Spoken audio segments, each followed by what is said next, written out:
So my name's Cassie and I'm with Global Campus Connections, and tonight we have our webinar on traveling bugs. If you guys have any problems seeing or hearing any part of the presentation at any time, just go ahead and type in the chat box and I'll go ahead and help you out. So to introduce our presenter tonight, we have Dr. Rich Zach. He has been a professor of entomology at WSU for 15 years. His favorite aspect of being an entomology professor is working with students and insects. He began his career with a general interest in biology, which developed into entomology. I'll go ahead and hand it over to Dr. Zach.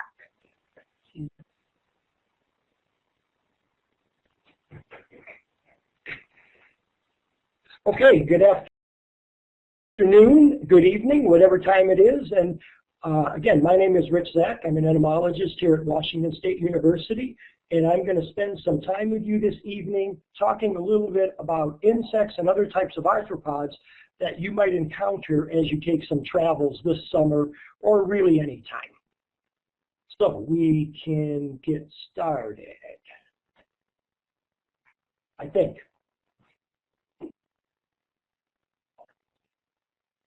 Okay, technology was causing me some problems, as some of you that know me would well understand. So, if we look at insects, and what is it that insects can do that may cause us some problems? Well, certainly most of you are familiar with insects that sting, bees and wasps. Everyone's been bitten by some type of insect, a mosquito, no-see-um flies, black flies, sand flies, all different types of biting flies. Some of you may have had an encounter with lice once or twice. True bugs, bed bugs, we'll talk a little bit later about bed bugs, but bed bugs are making a comeback, so you may encounter them as you take a trip.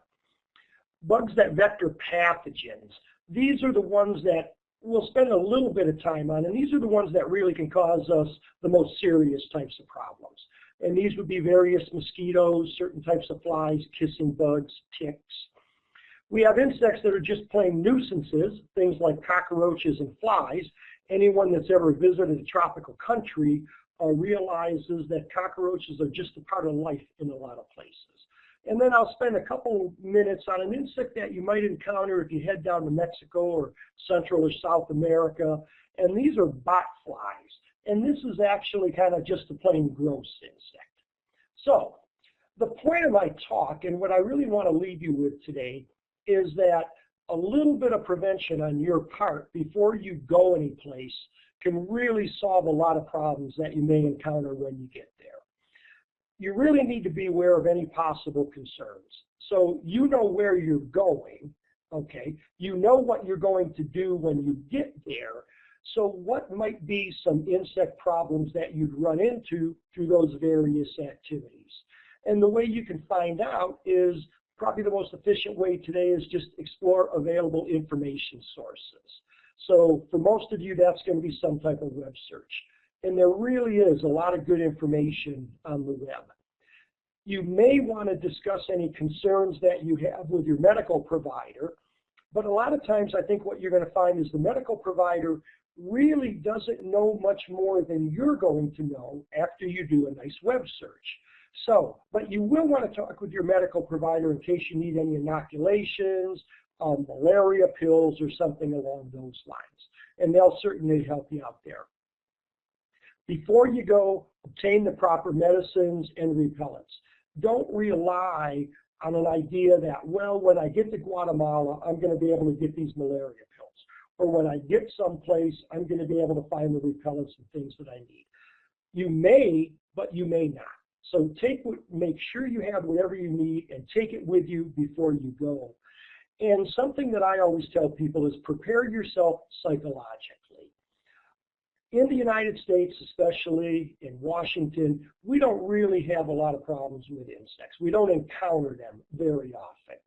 But in some of these places, you're going to see a lot of insects. You're going to be face-to-face with a lot of insects. And so if you realize that, especially if you're getting out into areas that are so much urban, then if you know that's going to happen, then you can be prepared for it, and you'll be much better off for that. So let's spend a couple minutes and start out with insects that are just plain nuisances. On the right-hand side of the screen, we have, some of you may remember, a baseball game that took place in Cleveland, Ohio many years ago, where there's a type of midge fly that lives in Lake Erie, and these insects just happen to be coming out of Lake Erie. On the bottom of the screen, you can see what one of those flies looks like. They were attracted to the lights of the stadium, and there were literally hundreds of thousands, if not millions, of these midges flying around in the stadium. This is an insect that you're going to see a lot. You take a walk at night someplace, the street lamps, the lights of shops and things will attract these midges if you're anywhere near water. They don't bite, they don't do anything bad, but they can be a real nuisance. On the left-hand side there, you see a cockroach. And cockroaches are something that if you visit any tropical, semi-tropical area, even if you stay in some of the nicest hotels, you're probably going to encounter cockroaches. They're just a part of life in areas where it's humid and where it's moist. But cockroaches, the good thing about cockroaches, they don't vector any of the diseases. If you kind of take care of your food, keep your personal items under control, then you may not have many problems with cockroaches. But you will probably see a lot of cockroaches. And these illustrations just kind of give you an idea of some of the different types of cockroaches that you're going to encounter out there. Anybody that's ever visited, I'll pick on this place, the Miami airport, and gotten your luggage, you've probably seen some 1.5 or 2 inch long cockroaches running around the luggage area. I know when I go to Guatemala in the airport, you just see a lot of cockroaches there. And it's not a sign of uncleanliness, it's just a sign of where you are and some of the types of insects that you're going to find. So again, these are really nuisances, nothing to worry about, but be aware and know that you're going to see these. Let's get to some other types of insects, and these are ones that bite. And you'll see there I have just bite, because indeed that's what they do. They don't vector any diseases. On the top at the left, we have what's called a black fly. Black flies occur, their larvae occur in running water, and so any place that you're camping or you're out and there are streams there, whether it be in the United States or Central America, Africa, you're probably going to run into a lot of black flies. Black flies have mouth parts that actually cut a small hole into the skin. We call these pool feeders, and then they just literally kind of suck, sponge the blood up that fills that little pool.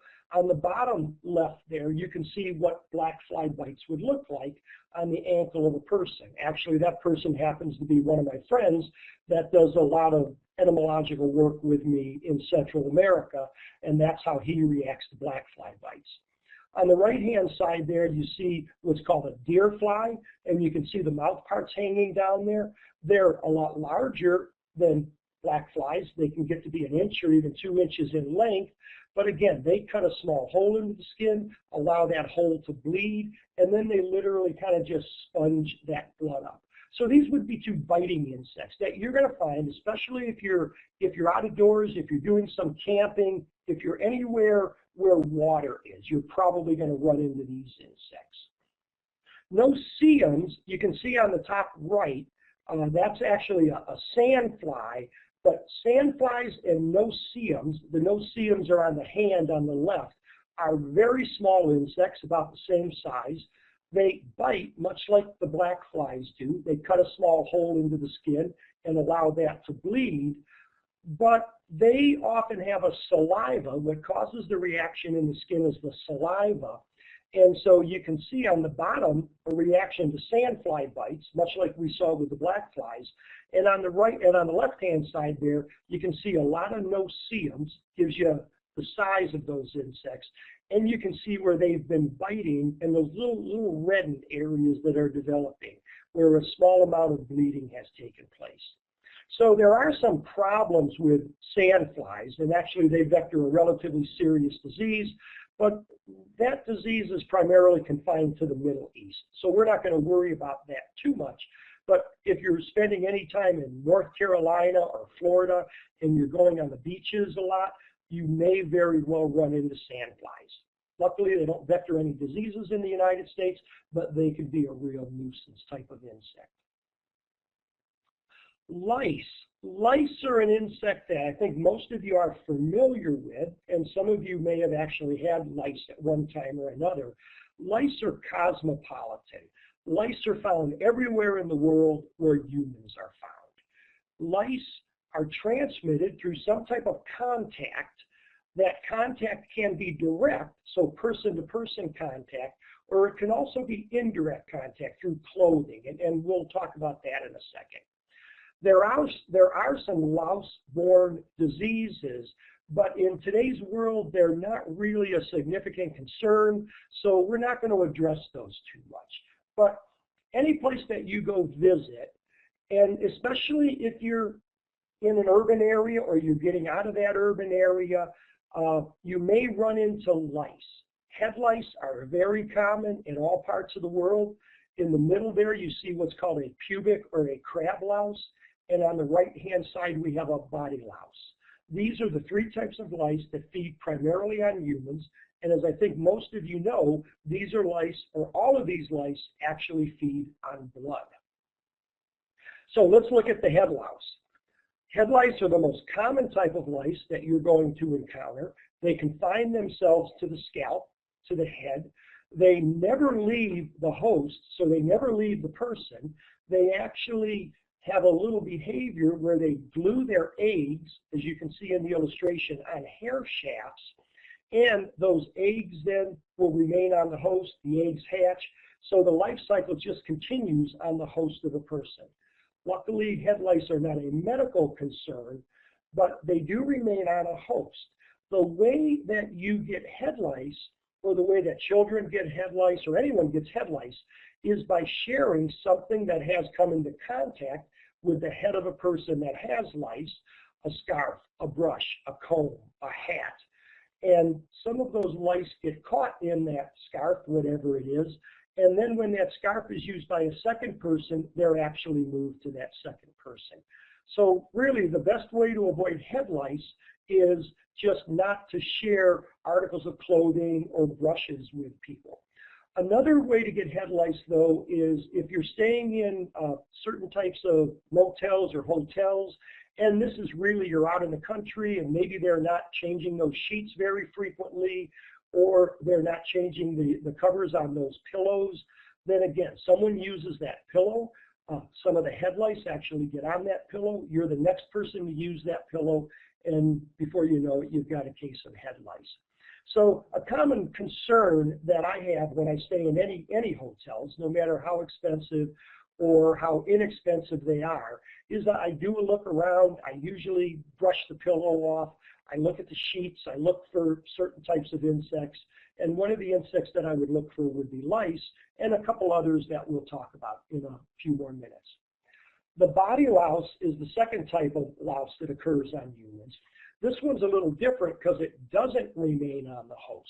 So this is a type of louse that you can encounter in everything from a hotel room to a theater to a bus. These are lice that live in furniture, they live in bedding, they live in carpets, they can actually live. What they do is they leave from that area when a person is there. They will go and feed on that person for 5 or 10 minutes, and then they go back to the bed, the furniture, whatever it is where they were going to stay. This is the only type of louse that actually vectors a disease, but luckily that disease is not a serious concern in most of the world today. So unless you're going to a country where there's an epidemic or an outbreak of louse-borne typhus, and we'll talk later on how to find that out, I would not be worried about diseases with these. But I would be worried about, well, I shouldn't say worried. I don't want to make anybody more nervous than they need to be if you're going someplace. But this would be an insect you may want to be familiar with and watch out for. Third type of louse that occurs on humans that we need to be concerned about is what's called the crab louse. Like the head louse, this one remains on the host. So the eggs are actually laid on the host. They're nits, as we saw with head lice.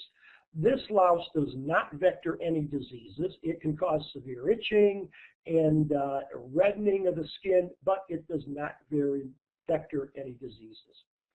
It's transmitted primarily through intimate contact.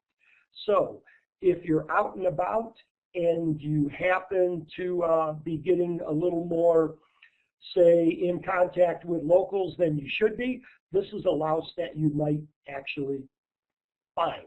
Okay, but it is not only transmitted through intimate contact. This is a louse that you can get by sitting on a toilet seat that someone sat on previously that had crab lice.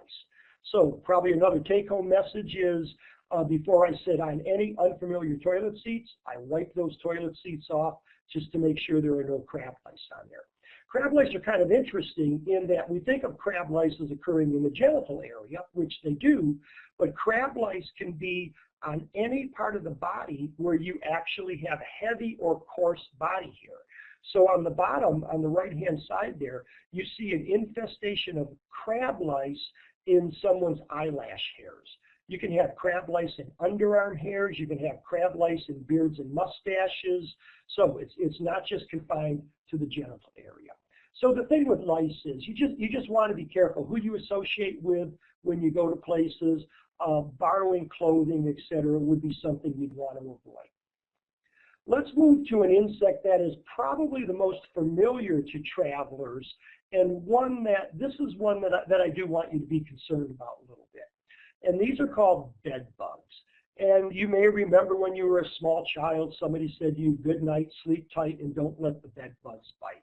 Well, 75 years ago or so, bed bugs were a very common occurrence in most parts of the world, including the United States. They are an insect that, at least in the United States, we pretty much eliminated. In other parts of the world, Europe, in areas, they don't worry about bed bugs as much as we do here. Okay. The thing about bed bugs is, as I say, we pretty much eliminated them at one time. But a lot of the pesticides that we used to control them, the bed bugs have actually developed resistance to those pesticides. So they just don't kill bed bugs anymore. So since we never totally eliminated bed bugs, the pesticides don't kill them anymore. Or I should say it's very difficult to kill them. And we don't think about bed bugs any longer. Bed bugs, as many of you may know, have been making a real strong comeback over the last couple of years. So what you've got here is, on the left-hand side, you've got a picture of a typical bed bug. On the right-hand side, you can see that the bed bugs are down in the fold of a sheet in this area. So bed bugs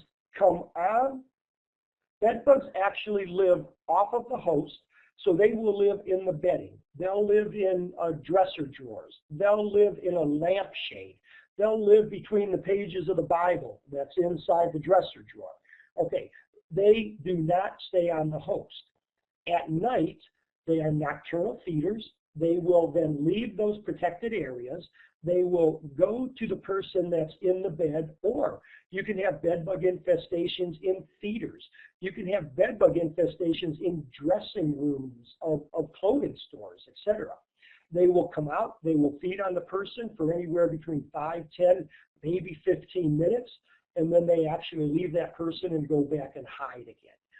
Good thing about bed bugs is they don't vector any diseases, so you're not going to get a disease from these. The bad thing about bed bugs is they occur every place that you're going to visit. If a 4, 5-star hotel gets an infestation of bed bugs, which can happen, we'll talk about that in a second, that is just as much of a common occurrence as $1.50 a night hotel room in Guatemala as having bed bugs. They are cosmopolitan, again, occur every place that humans occur. So here's our bed bug feeding. Again, this bed bug was maybe up in the lampshade, and at night it crawled out of that lampshade, it came down into the bed, it found you as you were in that bed, and it began to feed. When it left you, what it did is it started to walk away back to the lampshade or the dresser drawer, and as it was leaving, it was dropping little pellets of fecal material, bed bug poop. So when you wake up, you notice that you have what look like mosquito bites on your body, and on the sheet, you notice some small little red droplets. Okay, one of the first things I do whenever I go to a hotel, before I get into bed, is I look in various places, and one of the things I look on the sheet to see if I see any little red droplets. Okay, and these can just be kind of the memories of droplets. So these are sheets that have been washed, but you still have the little red stains in there. I look in the lampshade to see if I see any bed bugs or little red stains. I open the dresser drawers. I look underneath the mattress, especially if it's one of these pillow tops or something where you get folds in there. I look in those folds. If I don't see any little red droplets or I don't see anything that looks suspicious to me, then that's probably a very clean place, no problems with bed bugs. But if I see any of those indications, then I may either do a little more work or I would probably ask to have my room changed. This is what a bed bug bite looks like, something like a mosquito bite. You get the small little reddened area there. But usually you get them in a place where if you're wearing some type of night clothing, pajamas or something, and you've got a, maybe a little bit of a tightening around the wrist or around the waist where there's some type of elastic material, the bed bugs like to get into those areas. That's where they bite. And we often get what's called a characteristic bite line where you see these bed bugs, or at least you see the bites when you wake up in the morning. So how do you avoid bed bugs? Okay, the first thing you do, no matter what hotel I check into, I look around. And I'm not trying to make this overly dramatic, but I do look. I look on the mattress. I look underneath the mattress, as far as possible. I look on the sheets. I look behind items, in items. As I say, I look for those signs.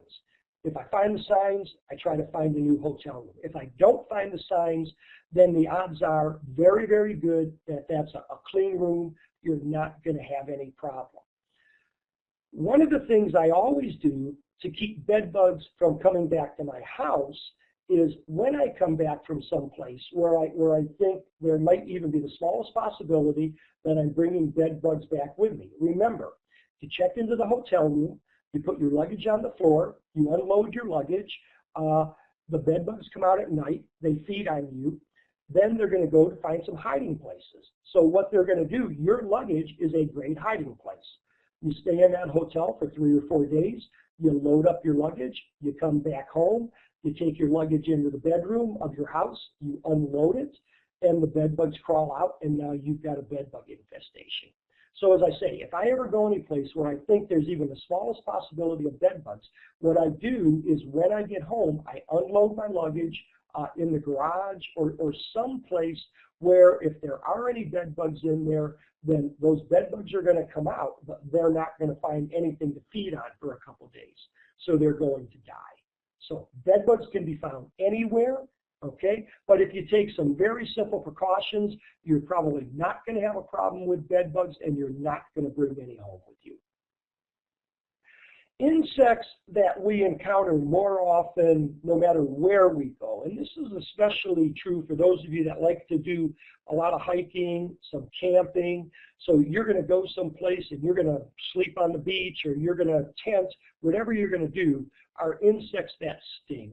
And we've got a variety of those insects here. We've got a yellow jacket on the top left. We've got a honeybee found throughout the world on the bottom left there.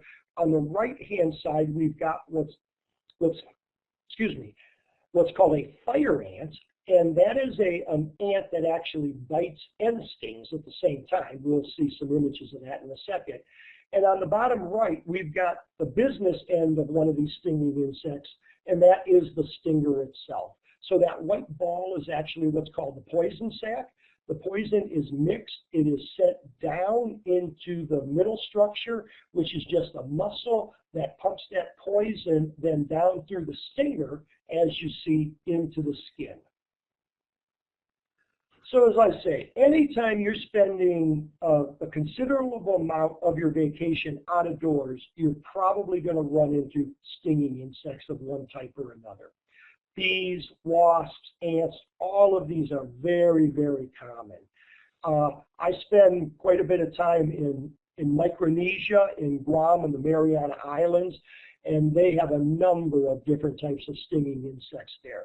But what's interesting is that if you're going to do any hiking, you're going to do any camping, you just ask the locals where what they call it there is the boony bee, and they have 3 or 4 different things that are boony bees, where the boony bees are, and they'll tell you, and you either avoid those areas, or when you go out there, you make sure that you're looking, you're stepping in the right place, you're keeping your eyes open a little bit. One thing about stinging insects that you need to be aware of, if you're going to go any place, but you have some type of medical concerns with stinging insects, you're allergic to stings of honeybees, or you're allergic to some type of wasp sting, remember, what you need to do is check with your medical practitioner, and if you need to take some type of sting kit with you, if you need to take some type of medicine with you, get that before you go, okay? Because you're doing a lot of hiking, you never know when you're going to run into one of these, and to try to find that specific medicine or to get some type of aid when you're a lot of miles away from the local hospital or clinic can be very difficult. So make sure you take what you need. These are wasps. These happen to be yellow jackets up on the left there. On the right, we have what's called a paper wasp. In the middle, a mud dauber.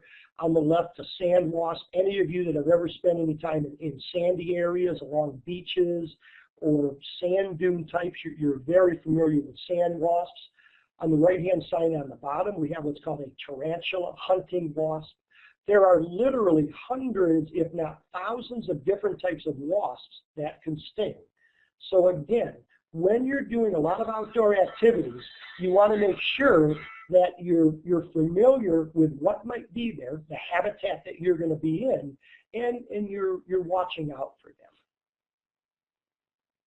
Okay, so this is the business end of that yellow jacket in this case. Wasps can be found in colonies, or they can be solitary. Solitary just means you find them as individuals. Colony means you come onto a nest that may have hundreds, if not thousands, of wasps in it. Generally, they sting for defense. So you're getting too close, they're perceiving that there's something wrong, they're going to sting. When I'm out hiking, and I've been stung enough times to know better, I watch above me, I watch at eye level, and I try to watch below. So I'm just scanning a little bit. And again, this is not something I do all the time, but you'll see these wasps. Wasps like to fly along paths. Wasps are predators. They're flying along paths looking for flies and caterpillars that they're going to eat. And so you're walking along that path, the wasps are flying along that path. So if I'm in an area where I'm seeing a lot of wasps, I pay a little more attention. If I don't see any wasps for the first minute or two, I don't worry about it at all. Wasps are predators for the most part. So you're out having a picnic lunch, or you're eating outdoors and the wasps are coming around, they're cutting little pieces out of your fish or whatever, or you've got some fruit. Wasps will come to fruit, especially as that fruit starts to get a little more sugary. Then the wasps will come to that, and you literally just shoo the wasp away. You use your hand and get it to move away, and usually they will. So kind of slow and deliberate actions work very well when you and the wasp are on the same terms. Another take-home message: you're walking along a path, your arm brushes against a tree, and 5 or 6 wasps fly out of that tree. You brushed against the nest, and they begin to sting you. Then what you want to do is you want to run as fast as you can for about 50 yards. When those wasps begin to sting, they actually release a chemical that's going to attract other wasps to where those wasps are stinging, and there's nothing you can do to be nice to them. They're going to sting. You run about 50 yards or so, and that's going to solve all of your problems. So, take-home message. This is an insect that I've encountered quite a bit, and any of you that are visiting the southern United States, Texas, Louisiana, Mississippi, Central America, South America, these are called fire ants. You can see on the bottom there, this is actually one of my colleagues' boots, and that boot is covered with fire ants. And the little sandy, what looks like some sand that he's stepping on, is actually a fire ant mound. So he's out there and he's taking a walk. He's actually standing here. He's probably collecting some insects off a bush. And the fire ants are crawling out of their mound. They're crawling up his shoe. They're crawling inside his sock, okay, or inside his pant leg. And what they're going to do is they're going to go up there, and then as you can see on the top, that ant is going to grab on with its jaws, and it is going to sting.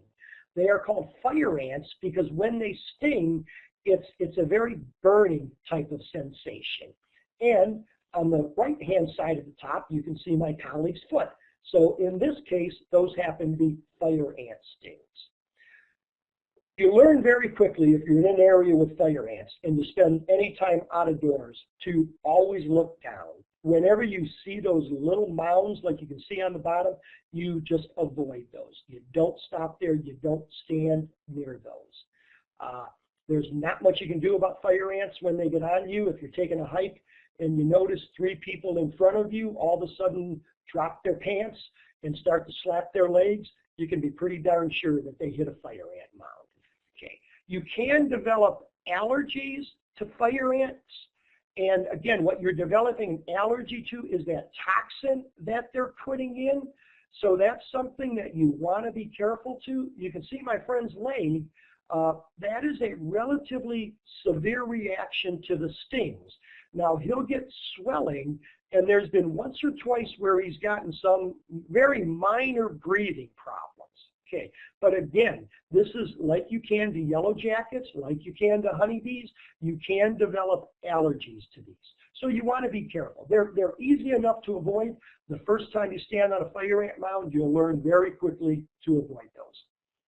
These are something that are found everywhere in the United States for the most part. We don't worry about bees. These are very non-aggressive. They can live in colonies. They can be solitary like the wasps were. But bees are vegetarians, so they're going to visit plants. And I think we get stung a lot because we like to visit the same plants that they visit. The main concern with bees is just like it was with wasps. If you have an allergy to the toxin that they're going to put in, you want to make sure that if you're going on a trip, you've got your sting kit with you. You've got what you need, okay? With bees, slow and deliberate usually works very, very well, okay? So honeybees are flying around you. You're at the flowers. They're at the flowers. They're not going to bother you for the most part. You're in Central America, or you're in South America, or you're in parts of sub-Saharan Africa. This is where there is a special version of the honeybee called an Africanized bee. This bee is very aggressive. It looks exactly like a honeybee. But the honeybees in the United States are very docile. This one is very aggressive. Once they start to sting, they release that same pheromone that we talked about with wasps, and more bees will come and sting. So again, what you want to do here is you want to run. The problem with Africanized bees is you have to run a long way. They'll actually run after you for a quarter of a mile or so. They'll fly after you. So the best thing to do with these, and again, this doesn't happen very often, but it can, is to get in some type of vehicle or some type of structure if you can, to keep those bees from getting at you. Okay, now I want to spend a couple minutes on really, perhaps the more serious aspects of the presentation, but one that we probably don't have to worry about as much as maybe some people would make us believe, and maybe I'll make you believe, although I hope I don't do that. We've got a series of insects here that vector pathogens. So we've got a kissing bug up on the top left. We've got an Aedes mosquito that vectors yellow fever on the bottom left. We've got an Anopheles mosquito up on the top right that vectors malaria. And we have what's called a black-legged tick on the bottom right that vectors Lyme disease.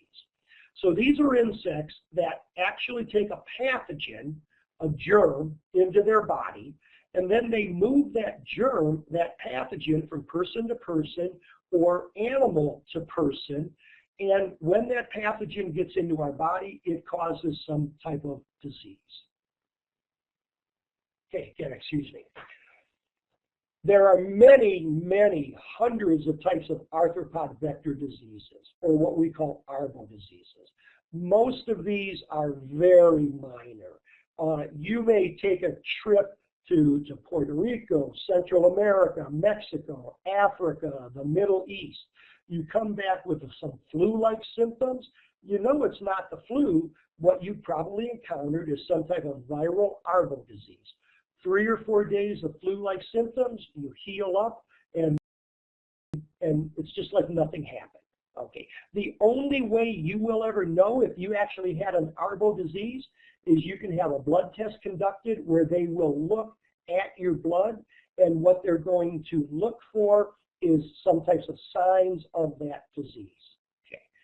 Major diseases include malaria, Chagas disease, yellow fever, dengue, several to many types of encephalitis diseases, and in certain parts of the United States, Lyme disease. So let's spend a couple minutes and just talk about some of these and how you can do your best to avoid them. Most of these diseases, but certainly not all, are found in subtropical and tropical areas of the world. And what I mean by that is pretty much warm, humid areas. If you're going to a warm, humid area, and it is not the United States, it's not Canada, it's not Europe, there are, I guarantee you, at least one to several of these diseases that occur in that part of the world. But they are not spread equally throughout the area where they do occur. If you're going to go to Peru and you're going to spend most of your time in Lima, a large metropolis, you are probably not going to encounter any of these diseases. But if you're going to go to Peru, spend a lot of your time in Lima, but you're going to visit the archaeological sites out in the other parts of the country, then indeed you may run into the diseases. So what you want to do before you go is you want to know what diseases occur in the area that you're going to visit. And not only in the country that you're going to visit, but where in that country. And this information is pretty easy to get. We'll talk about some sources a little later on. And again, I tried to emphasize this, and I probably will several times more throughout this presentation, is make your plans before you go. You want to avoid areas that might have problems, okay? And maybe you don't want to avoid those areas, but you want to know that there are going to be problems there, or there could be. And if there are any prophylactic treatments, what this is something that you take, a medicine, before you go. This is primarily with something like malaria or inoculations. You want to do that before you go. And that's where the websites and your medical practitioner are going to be very helpful to you. So as I said, I just want to spend a couple minutes and really not go into any deep details on any of these diseases, but the most common disease that people think about is malaria. And as you can see from the red on these maps, malaria occurs throughout much of the world. So if you're visiting any areas in the Middle East, in parts of Asia, South America, Central America, or Africa, there is a good possibility that that country has malaria. But remember what I told you. Malaria is a disease that occurs in hot and humid and moist areas of the country. So if you're going to go to Guatemala and you're going to spend most of your time up in the mountains, Guatemala City, then you are never going to encounter malaria. If you're going to go out into the lowlands, then there is a good chance that you're going to be in an area that has malaria. So you want to do the things that you need to do. On the left-hand side there on the top, we have what's called an Anopheles mosquito. You can see it. It looks a little odd in the way that it feeds its body. It is at an angle to the skin, and that is very characteristic of this group of mosquitoes that vectors malaria. On the bottom there is a typical type of warning that you're going to see. This is one that I took a picture of in Guatemala, where this area does have malaria. So what they're recommending is you use bed netting. Anopheles mosquitoes bite very early in the morning and just as the sun's going down, the time most people are going to sleep.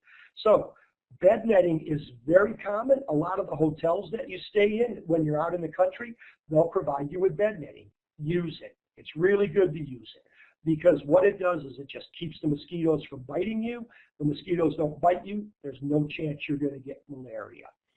You go someplace where malaria is relatively common, you come back, you suffer flu-like symptoms, okay? You can see on the right-hand side there some of the different symptoms that you might have: fever, headache, fatigue, pain. What you're going to want to do is go see a doctor as soon as possible. And that holds for anything. Anytime you come back from someplace where there is the possibility of one of these diseases and you're not feeling good, it's not just jet lag, but you're not feeling good, you're suffering flu-like symptoms, you want to see a medical practitioner and they'll figure out what needs to happen. Malaria is caused by a one-celled organism. As I said, it's transmitted by this mosquito.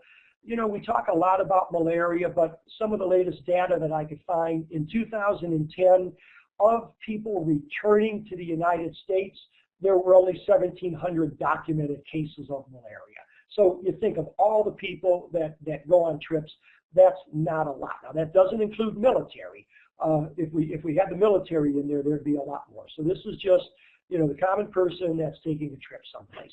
And most of those people, 65%, encounter it in Africa. Asia, the Caribbean, and the Americas, not nearly so much.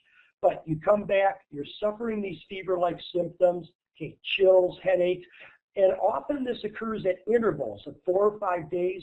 You're going to want to seek medical attention. Before you go, you want to conduct that risk assessment, and no matter where you go, you want to avoid mosquitoes. Use repellents, use bed netting, use any specific medications that might be used in that country so that if you are bitten by a mosquito that's vectoring malaria, you're not going to get the disease. So very important. Risk assessment, those prophylactic materials. I know I keep saying this, but I want to really drum it into your heads. Avoid mosquito bites. And if you're doing activities at dusk and dawn when these mosquitoes are out during the day, you're not going to have any problems. They don't bite. You're out at night, you're out early in the morning, wear that mosquito repellent. Okay, let's spend a couple minutes on a disease that's relatively common, especially among hikers and backpackers and campers in the United States, in certain parts of the United States. And this is Lyme disease. Lyme disease is named for the town in which it was first found, Lyme, Connecticut. And you can see on the map there, the red areas are where Lyme disease is more common. The gold areas are where it does occur.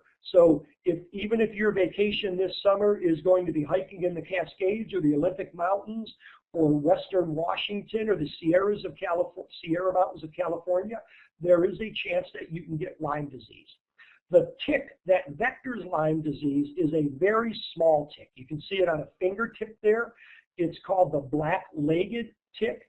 That is as big as they get. They don't grow any larger than that. So those of you that are familiar with ticks from eastern Washington, you know you've got ticks that you spread the legs out and they're about the size of a dime, maybe a little smaller. That tick does not vector Lyme disease, so no problems with that.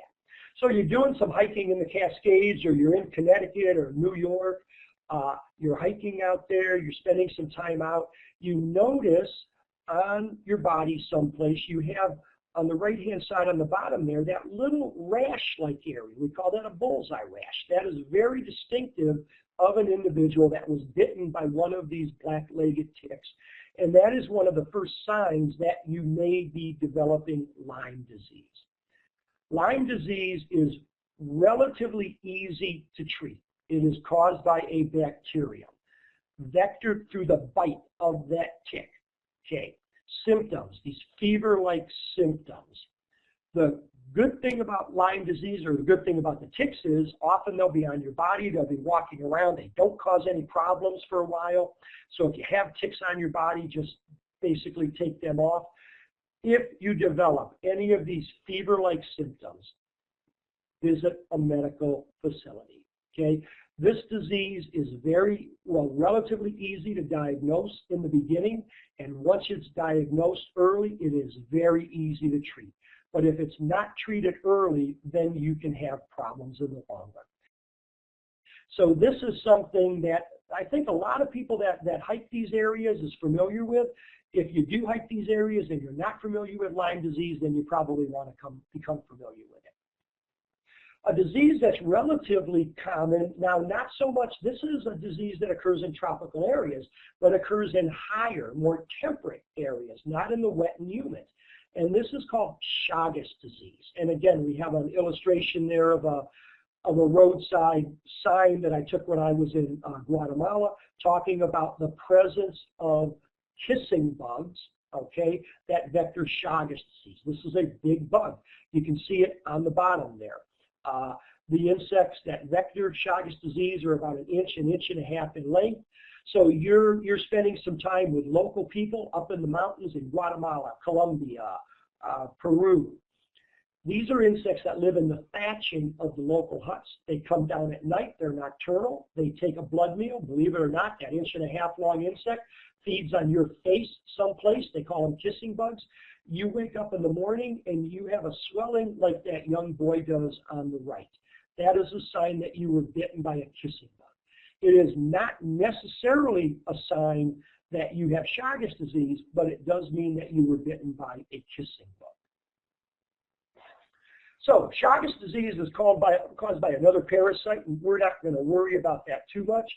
These large bugs that you'll find in the thatching of huts, the kissing bugs. There are forms of Chagas disease. There's what we call an acute form, which means basically you suffer some type of symptoms right away, and this is the swelling at the bite site, fever, fatigue, body aches, rash. Can be mild, but those are early symptoms that you may be suffering from Chagas disease. You suffer any of those symptoms, again, you want to see a medical practitioner.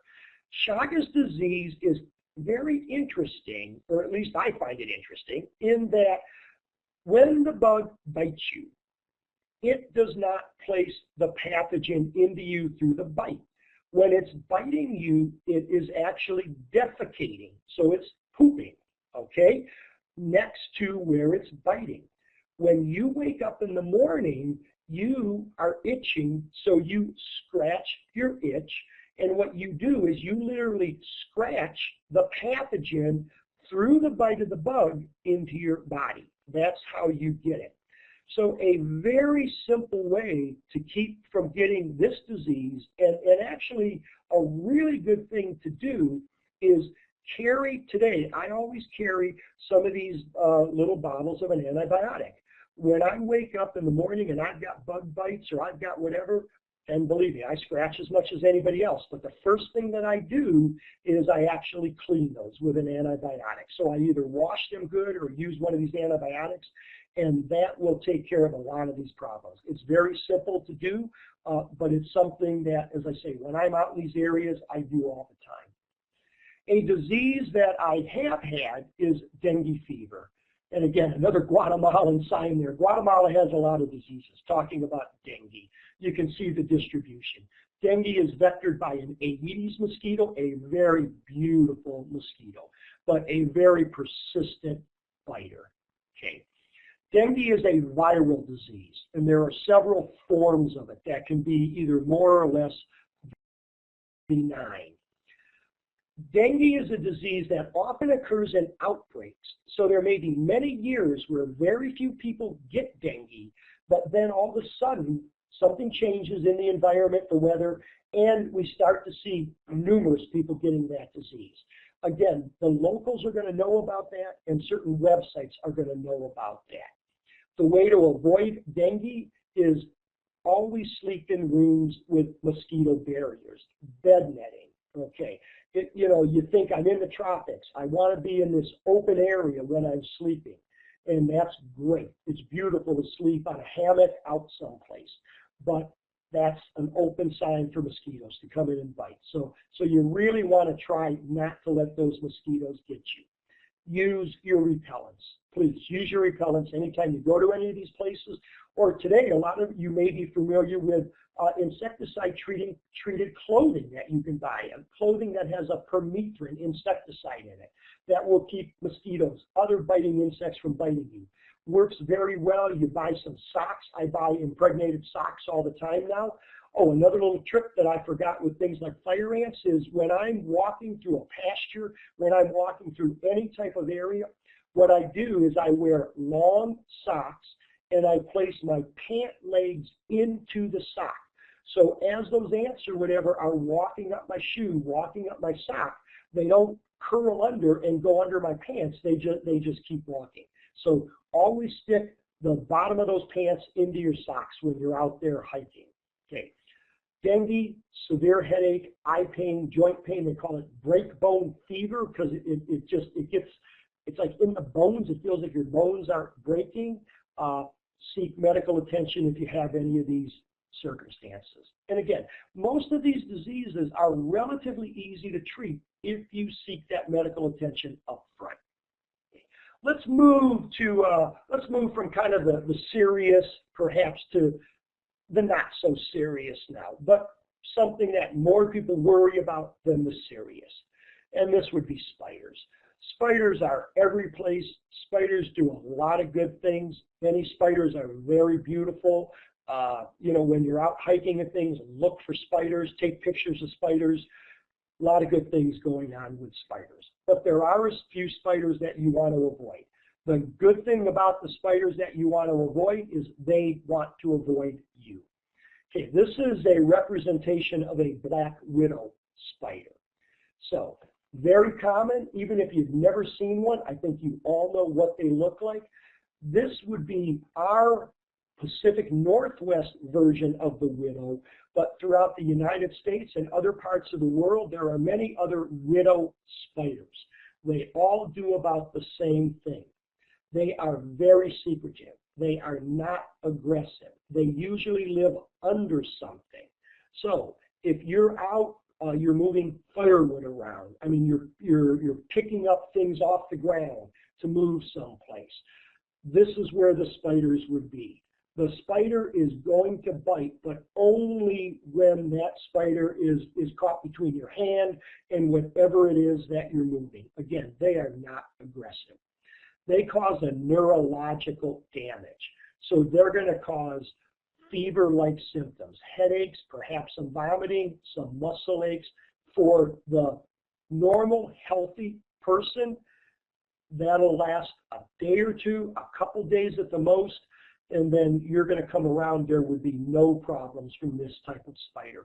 You would have to have some underlying circumstances, heart conditions, or a very young child, an older child, that would cause problems with this type of spider. The second type of spider that we worry about is what's called the recluse spiders. And again, this is a group of spiders. The most well-known is the brown recluse or the violin or fiddleback spider. And you can see on the right-hand side there, that little pattern on the back of it's what we call a cephalothorax. That looks a little bit like a violin or a fiddle. The spiders you can see on the bottom, it's a relatively small bodied spider, but it has very long legs. So we've got a comparison there with a quarter. Found in the lower Midwest to the middle southern states, Rocky Mountains in the United States. There are various other recluse spiders in other parts of the world. Again, relatively common, but not aggressive. These produce what's called a necrotic poison. Okay, so what this does, this actually kills the skin. It causes a blister-like situation. That blister breaks open, and left on its own, it may take 6 months to a year for that blister to actually heal. It will grow. I've seen individuals with blisters the size of a baseball because they never got any medical attention. With spiders, if you believe you were bitten by a spider and you're going to seek some medical attention, you want to tell the physician that I believe I was bitten by a spider. That's not the first thing that they're going to look for. That's probably not a question they're going to ask you. So if you think you were, then you want to tell them that, and then that opens up for them some other possibilities. And again, any of these types of things we've talked about today, when you go see a medical practitioner and you've just come back from some place or you've been hiking, let them know that. Because Lyme disease is not something that they're normally going to look for. They're going to start to treat you for the flu or some type of infection. And they may treat you for that infection for a very long time until finally they realize, whoa, that's Lyme disease. We need to do something very different. So you always want to let them know that, okay, I've been out, I do a lot of hiking, I came back, I've been gone for 3 or 4 days in this area. If at all possible, if you're bitten by a spider or a tick and you can capture it, bring it with you. That's going to make a very, very big difference. So how do you avoid spiders? Again, most spiders are not a threat. They're kind of fun to look at. Check and see if there are any dangerous spiders where you're going. But be very careful where you place your hands, where you're reaching and stuff. You get a spider bite, some insect bite, any type of bite, a cold compress is good. It'll keep the swelling down, keep the toxin from moving. And if you have any type of serious or what you consider serious reaction, then seek medical attention. So I want to finish up with one last insect, and this is what I call just plain gross. And this happens to be an insect called the human botfly.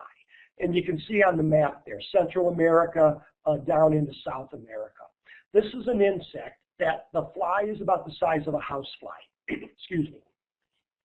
It lays its eggs on a mosquito. The mosquito bites you. When the mosquito bites you, the egg of the botfly hatches. That small maggot goes down into your skin where the mosquito bit, and that maggot lives underneath your skin for about 3 to 4 weeks. And on the right-hand side there, you can see this little blister-like area where on the top there's one maggot, on the bottom there are 2 fly maggots living underneath the skin. That magot's going to feed on muscle tissue for, as they say, about 3 weeks, and then it'll eventually pop itself out.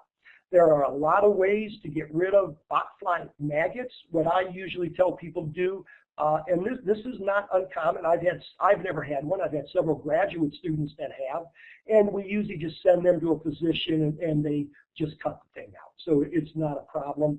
And if you're really scientific oriented, one of my graduate students he just let the thing develop inside of him, and because he wanted to see what it was like and what it felt like, etc. So that is a botfly. Okay. They can be removed, as I say. There's no permanent damage from them. So if you're the type of person that likes to experiment and you ever get one of these, go ahead and leave it there. If you're not, then go ahead and take it out. So how do you avoid problems? Well, we've talked about this. Know the potential problems before you go. Conduct your assessment. Take any precautions that you need to take. Plan before you travel. Talk to a doctor. Okay. Look at some sites that I'm going to give you in a second. If you need medicines, take those medicines with you. Receive any inoculations that you may need before you go to those places. Take a good repellent or repellent clothing. Your repellent should contain a material called DEET. D-E-E-T. It's the best repellent we've got out there. And know the risks before you go any place. This is a book that you can purchase. It comes out every year. This is the 2012 version called the Yellow Book. And this book is a fantastic reference. It'll go through every country, every disease, anything that you can think of. This book is going to tell you about. It's going to update you on any medicines. It's going to give you everything you need to have before you go. If you don't want to spend the money on the book, and that's fine, then you do want to visit what's called the Centers for Disease Control, the CDC website. And if you just plug in CDC or Centers for Disease Control, again, a fantastic resource, very authoritative, will give you all the information you need for any place that you're going to visit in the world. If you buy any of the guidebooks, they're usually going to tell you about problems that occur in that country, what you might need to do, and how to avoid them. Again, you want to visit a medical practitioner if you're going someplace where indeed, serious problems occur, but their knowledge is probably going to be more limited than yours once you visit the CDC site. So make sure that you're looking at up-to-date information. For malaria, mosquitoes become resistant to a lot of the prophylactic materials that we use. So that constantly changes. So you want to look at the latest information. What is recommended for that area where you're going? What inoculations are recommended? The odds are that any place you go, you're going to have no problems at all. Okay? And but what do they say? An ounce of prevention is worth a pound of cure, and that's really the most important thing, I think, with some of these diseases. So I wanted to end. I've got a bedbug video that, if you'll indulge me for a minute, kind of will give you an idea of the size of bedbugs and what they look like. Okay, so here on my hand, you can see an adult bedbug. This would be the normal size of an adult. So even though they're small, they are certainly visible. And should you see these in the bed, in the sheets, in the lampshade, etc., you should be able to recognize them without any trouble. So this shows you a large group of bed bugs. The larger ones, the darker ones, are adults. Most of the smaller ones that you see in there, the lighter brown ones or the cream color ones, are actually immatures. So in the normal situation, you would find both adults and immatures in the bedding or in the hotel room in your house. So thank you very much. Have a wonderful evening and a wonderful Mom's Weekend. Thank you guys for coming. If you have time, fill out that quick survey I sent. Otherwise, have a good night.